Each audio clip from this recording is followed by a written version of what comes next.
महाराष्ट्र की राजनीति में एक बड़ा घटनाक्रम आज घटित हुआ। मनसे प्रमुख राज ठाकरे और शिवसेना यूबीटी प्रमुख उद्धव ठाकरे आज 20 साल बाद एक ही मंच पर नजर आए। हालांकि अभी दोनों पार्टियों के सामने कई बड़ी चुनौतियां हैं और इस साल के अंत में होने वाले स्थानीय चुनाव दोनों पार्टियों की एकता का लिटमस टेस्ट साबित करने वाले हैं। महाराष्ट्र की राजनीति में क्या बड़े फेरबदल होने वाले हैं और बीजेपी के खेमे में आखिर शांति क्यों है, ये सबसे बड़े सवाल सबके मन में है। नमस्कार, आप देख रहे हैं अमर उजाला और मैं हूं आपके साथ साहिल सुयाल। बीते हफ्ते राजनीतिक हलके में जिस बात की सबसे ज्यादा चर्चा हुई वो राज ठाकरे और उद्धव ठाकरे का साथ आना था। आज मराठी विजय दिवस रैली में दोनों भाई करीब 20 साल बाद एक मंच पर नजर आए। राज ठाकरे ने मतभेद के चलते साल 2006 में अलग पार्टी महाराष्ट्र नवनिर्माण सेना का गठन किया था। हालांकि राज ठाकरे महाराष्ट्र की राजनीति में कुछ खास हासिल नहीं कर सके। वहीं शिवसेना यूबीटी भी बंटवारे के बाद कमजोर है। यही वजह है कि दोनों भाइयों ने मराठी अस्मिता के नाम पर साथ आने का बड़ा फैसला किया है। महाराष्ट्र सरकार के 3 भाषा के फॉर्मूले के तहत हिंदी पढ़ाने के फैसले ने राज ठाकरे और उद्धव ठाकरे को साथ आने की जमीन तैयार कर दी है। राज ठाकरे और उद्धव ठाकरे पिछली बार साल 2005 में एक मंच पर साथ नजर आए थे। उस वक्त शिवसेना से बगावत कर नारायण राणे कांग्रेस में शामिल हो गए थे और महाराष्ट्र मालवण विधानसभा सीट से उपचुनाव लड़ रहे थे। उस उपचुनाव में नारायण राणे को हराने के लिए शिवसेना ने पूरी ताकत झोंक दी थी और उद्धव ठाकरे और राज ठाकरे ने मिलकर शिवसेना उम्मीदवार के लिए चुनाव प्रचार भी किया था। हालांकि उस वक्त उद्धव ठाकरे और राज ठाकरे की जोड़ी मतदाताओं को लुभाने में नाकामयाब रही थी और नारायण राणे भारी बहुमत के साथ चुनाव जीत गए थे। राणे ने शिवसेना उम्मीदवार की जमानत जब्त करा दी थी और कुछ माह पहले फिल्म निर्माता महेश मांजरेकर के पॉडकास्ट में राज ठाकरे ने उद्धव ठाकरे से हाथ मिलाने के भी संकेत दिए थे।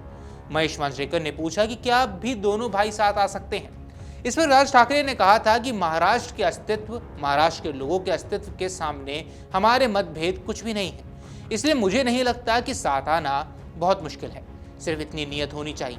ये सिर्फ मेरी बात नहीं है, न सिर्फ मेरे हितों के बारे में है, हमें बड़ी तस्वीर देखनी चाहिए। राज ठाकरे का बयान सामने आने के बाद शिवसेना यूबीटी प्रमुख उद्धव ठाकरे ने भी तुरंत सकारात्मक प्रतिक्रिया दी थी। उन्होंने कहा था कि मैं छोटे मोटे झगड़ों को किनारे रखने के लिए तैयार हूं। मैं सभी मराठी लोगों से महाराष्ट्र की भलाई के लिए एकजुट होने की भी अपील करता हूं, लेकिन एक तरफ उनका समर्थन करना और बाद में उनका विरोध करना, इससे काम नहीं चलने वाला है। राज ठाकरे और उद्धव ठाकरे के बयानों के बाद महाराष्ट्र की राजनीति में दोनों भाइयों के साथ आने की चर्चा शुरू हो गई। हालांकि इसी बीच कुछ नेताओं के बयानों ने भी भ्रम पैदा किया। मनसे नेता संदीप देशपांडे ने अपने एक बयान में कहा था कि राज ठाकरे तभी शिवसेना यूबीटी के साथ गठबंधन पर विचार करेंगे जब शिवसेना यूबीटी की तरफ से कोई अच्छा और मजबूत प्रस्ताव दिया जाएगा।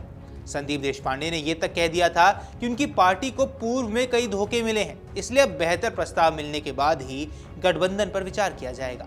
चाहे 2014 हो या 2017, हमने प्रस्ताव भेजा लेकिन उन्होंने हर बार धोखा दिया। अब अगर वे हमारे साथ गठबंधन चाहते हैं तो उन्होंने राज ठाकरे को इसका प्रस्ताव भेजना होगा और राज ठाकरे उस पर फैसला लेंगे।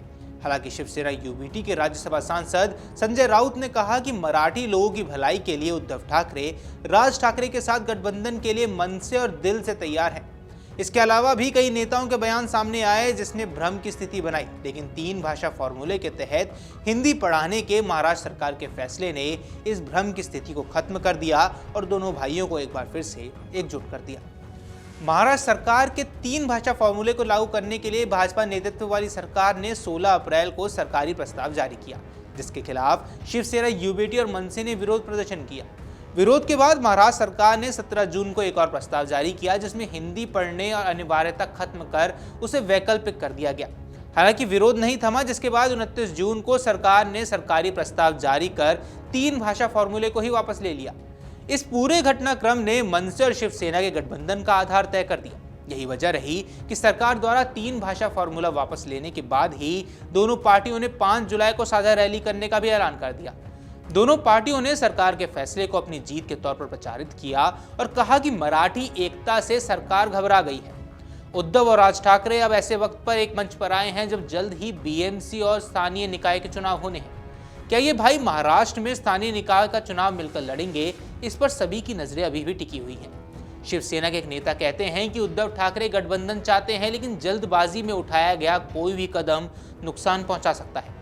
एमएनएस की ओर से भी ऐसी ही कुछ आवाज सुनाई दी है। पार्टी की ओर से नेता ने एक मीडिया रिपोर्ट में कहा कि राजनीति में सब जरूरी है और हम मराठी मानुष की इच्छा के मुताबिक काम करेंगे। गौरतलब है कि इन दोनों के साथ आने के बाद बीजेपी को क्या नुकसान होगा, ये तो देखने वाली बात होगी। और महाराष्ट्र के बीएमसी चुनाव में क्या कुछ घटनाक्रम रह सकता है और चुनाव के दौरान क्या कुछ आगे देखने को मिलेगा, ये काफी दिलचस्प रहने वाला है। ऐसी और खबरों के लिए हमारे साथ जुड़े रहिए। फिलहाल इस वीडियो में इतना ही। नमस्कार।